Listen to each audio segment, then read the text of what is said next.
Дали Велика Британија треба да остане членка на Европската Унија или треба да ја напушти? Ова е прашањето со кое се соочуваат британците на историскиот референдум. Пред денот на гласањето предстоеше 4-месечна жестока дебата, но поделеноста меѓу граѓаните трае многу подолго.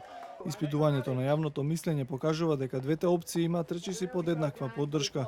Гласањето трае од 7 до 22 часот по локално време. По македонско време гласачките места затвораат во 23 часот. Запечатените гласачки кутии потоа ќе бидат пренесени на 382 локации, каде ќе се бројат ливчињата.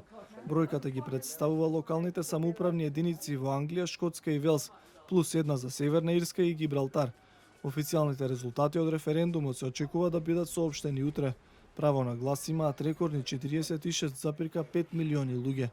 Неизлезноста, а со тоа и на резултатот се очекува да влијаат и временските прилики.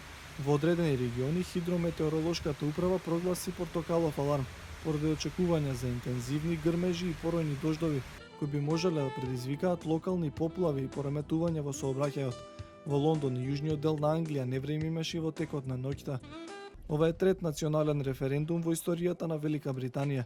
Првиот се одржал во 1975 година, кога мнозинството британци одлучија нивната земја да остане членка на тогашната Европска економска заедница.